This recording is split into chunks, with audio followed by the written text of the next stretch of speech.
Hello, my name is John Studi, and welcome to Aquinas, Abstraction, and the Mind's Conformity to Reality.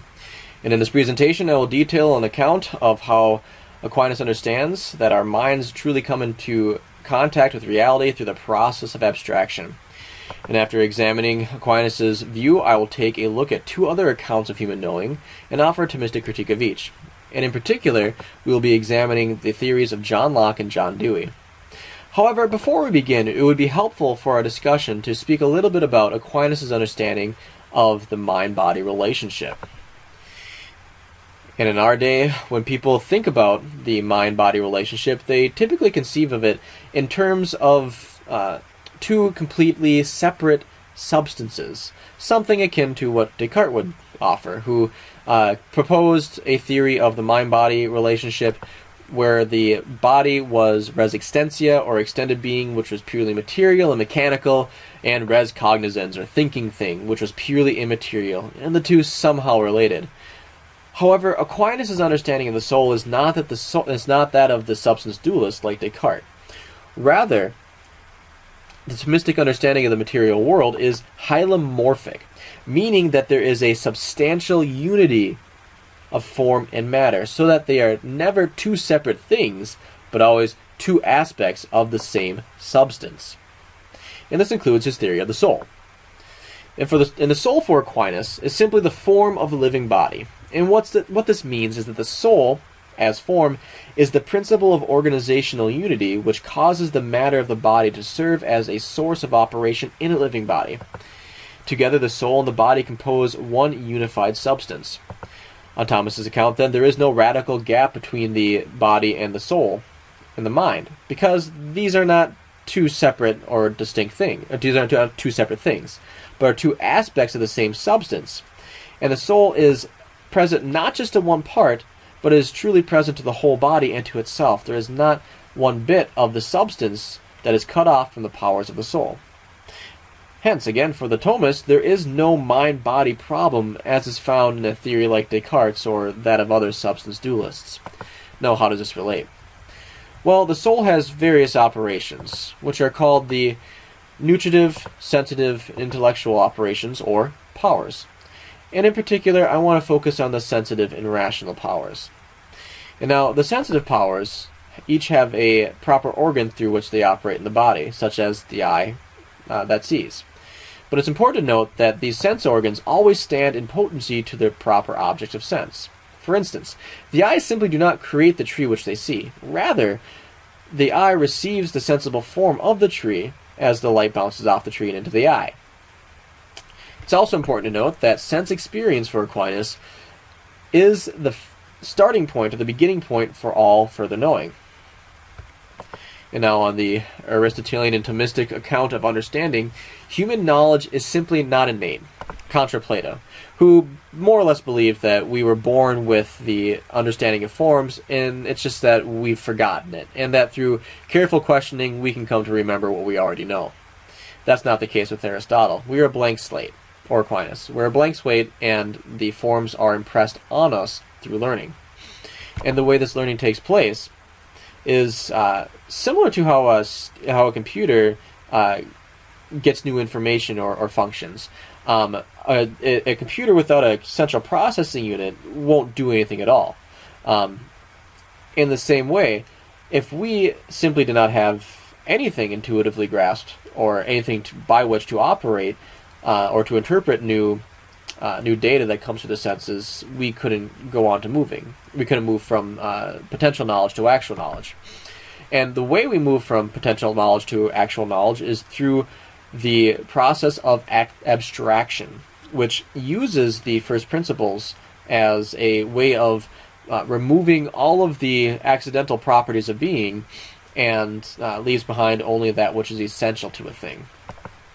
Now let's turn to the senses to examine them more closely. As it's already been said, every sense power has an organ through which it operates. The eyes see, and what they see is they see light. Ears hear, and what they hear, well, they hear sound. The tongue is for tasting, and not surprisingly, they taste flavorful objects. That's how it works. And this is exactly what we would come to expect. Because, well, Aquinas is really the doctor of common sense, as Chesterton once famously quipped. And now, since the senses are passive, they must be acted upon in order to perform their function. And that which acts upon the sense is our the sensible objects as they exist in the real world. For instance, I smell, I hear, I feel, and taste my dog as a real thing. And I don't suggest tasting dogs. It's kind of disgusting. But in either case, each object of sensation is a property of primary substances or individual beings, such as dogs. In addition to the external senses, there is an internal sense called the common sense, which gathers the primary qualities of the senses and unifies the various sensible forms into a coherent whole, which is called a percept. And the percept of the common sense produces a mental image called a phantasm. And these phantasms are representations of being as sensed in the mind. They are mental images of bodies presented to the mind's eye. And it is through phantasms, as will be shown, that the intellect comes to a knowledge of universals through an investigation of particular singulars. But awareness of phantasms only gives us concrete singulars, and not abstract universal natures, which is our goal. So how do we move forward from here?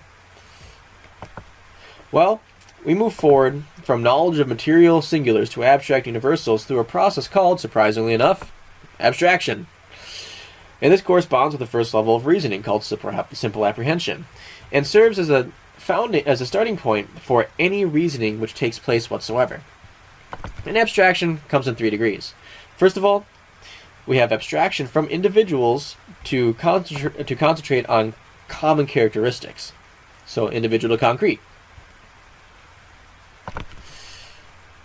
We have abstraction where we take away all quantity in the thing, and abstraction from every material consideration to contemplate being qua being. But how is this accomplished? Well, like I said before, let's think about a computer. The user puts information into the computer through an application, which is then interpreted through the operating system and implanted then on the hardware. And so too, a person, the mind comes into contact with reality through the sensible object impressing itself upon the external and internal senses, which is then interpreted by the light of reason and impressed upon the passive intellect, so that the universal natures, in a sense, become one with the person's mind. And now this is done via the agent intellect through what are called the first principles. And now, real quick, let's cover what the first principles are. First of all, we have the law of non-contradiction, or the principle of non-contradiction, which is that a thing cannot be and be in the same time, in the same sense. We have the principle of identity, which is that a thing is what it is and it is not what it's not. We also have the principle of sufficient reason, which states that whatever exists has a sufficient reason for its existing. We also have the principle of efficient causality. Whatever begins to exist requires an efficient cause for its existence. Now, the sense datum, as it's presented to the agent intellect by phantasms, is sent through the machinery, so to speak, to the agent intellect, until the agent intellect produces the material and particular form of the phantasm as an abstract universal, from which it is then, again, impressed upon the passive intellect to become one with the mind. This is sort of like a predator, which consumes its prey and transforms it into itself via digestion. The agent intellect pounces upon the phantasm and transforms the particularity of and materiality of the phantasm into the universality and the immateriality of the mind. And this happens, according to Aristotle, through a repeated experience of a particular sort of thing. Let us consider, for example, A, thing A, which has properties X, Y, Z. And now you come across A1, A2, A3, A4, A5, etc. And they always have properties X, Y, Z. But sometimes they have properties QRS, which come and go in between the individual instances of thing A, whatever this thing A happens to be. But via the principle of identity, we know that because X, Y, Z are necessary to A, whereas QRS are not necessary to A being what it is, we identify XYZ as essential and QRS as accidental properties. And because of the principle of sufficient reason, we can know that a thing cannot give what it does not have, and if A produces essential properties XYZ always, then its essence must correspond to what can produce XYZ. Hence, from seeing a number of squirrels, we can come to understand whatever squirrelhood is, apart from the various iterations of squirrels, which have accidents such as red, black, small, gray, flying, mean, or what have you. The proper object of the mind, then, according to Aquinas, is being, since to know the what it isness or essence of a thing is simply to know its being. One important corollary is that while we can have a genuine understanding of the nature of a thing, we cannot fully comprehend its essence. Which is why Aquinas says that the human intellect could never even fully understand the nature of a simple housefly. Now, this does not mean that we don't have a sufficient understanding of a thing's nature, but it is to say that we may not have a complete understanding of it. And we also move from general to particular. We first start off by seeing that there is this mysterious thing walking towards me, and we come to see that it is a walking thing. And then we come to see that it is a human walking. And then, finally, we come across, upon further examination, that it is none other than Father Brown, who is solving some sort of mystery, I'm sure. And now that we've come to understand how Aquinas' theory of abstraction helps us understand the nature of real things in and of themselves, I want to examine real quick two other thinkers who proposed a different way or a different object of understanding. And the first of which is John Locke, who disagrees with Aquinas, and he locks horns with Aquinas in a box, and the box is that of our own minds. Because Locke's understanding is that the proper object of knowledge is ideas and not being. And Locke's understanding of ideas corresponds rather closely to Aquinas' understanding of phantasms. But Aquinas actually anticipates his objection hundreds of years in advance in his Summa Theologiae, Part 1, Question 85, Article 2. And his response to this is that the Lockean conception of knowledge would have the consequence that every opinion is equally true, which entails a contradiction, because others hold the opinion that being, not ideas, is the proper object of the intellect. So which is it? Further, the position itself is, well, self-defeating, because Locke's position is that we only know our ideas. That's the proper object of our mind. And in order for him to know that, he would actually have to know the nature of minds outside of his own idea. And the thing is, on his account, he can't do that because he only has his idea of minds. And so how is it that he can say universally that the nature of mind is to have as its proper object idea? But we can also know that phantasms or ideas connect us with reality. And the reason for this is that from sensation to percept to phantasm to abstraction, there is never a radical break between the outside world, the body and the mind, because of Aquinas' hylomorphic understanding of reality. Aquinas' whole account of the human person and human knowledge does not leave too many problems left unsolved. And because of the principle of non-contradiction, the principle of identity, and all the first principles, when we have an idea which comes to us through the senses, we can know, again, as we've already discussed, that whatever idea we have, whatever thing we've sensed, has a particular nature.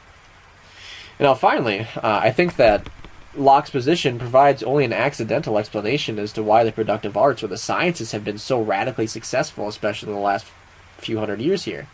Whereas Aquinas' version of realism, via the mind's connection to reality directly, accounts for the success of the sciences because we're actually understanding the nature of things rather than simply our ideas of things, which somehow accidentally correspond to the way the world really is. Now, John Dewey picks up right here, saying that perhaps our knowledge is about conforming the mind to the use or utility of a thing, but not to its essential nature. But on the Aristotelian and Thomistic conception of nature, to know a thing's operation and how it operates is simply to know its nature, to know its essence. For, on the Aristotelian and Thomistic point of view, Nature is a thing's principle of motion and rest, which operates always and for the most part. And this is simply an extension of the principle of sufficient reason or efficient causality, because again, a thing cannot give what it does not have. To know that a thing has a handle and a heavy head and pounds nails very well is to have an understanding of its utility, but it's also to have an understanding that it's probably a hammer. So too, to know that this other thing is hard, a magnetic metal, and heavy when solid, but can be melted down and formed to an effective hammer or a sword, is to know that it's iron and not water, because anything that has water in nature simply will not be able to serve as a sword or a hammer, at least not for very long and not very well. Dewey's position, interestingly enough, is a problem of ontology, because while we can surely know a thing's utility, a thing is dependent, a thing's operations are dependent on the kind of nature that it has. And again, we can know this through the first principles, as we've already discussed. So in conclusion, because of Aquinas' understanding of human nature as a substantial unity of body and soul, the mind's connection with reality is never broken at any point in the process of knowing, since the soul is not cut off from the body or from itself. And each stage in the process acts as a bridge by which the nature of things external to the mind reach the mind itself. And I think that it's a dictum of common sense. We, in our lives, have experienced all sorts of things, and we know that when we learn something new, it's first because we've heard about it, or read about it, or experimented, or touched it with our hands, or with our eyes, or with our tongues, in order to taste it, whatever it is that calamari tastes like.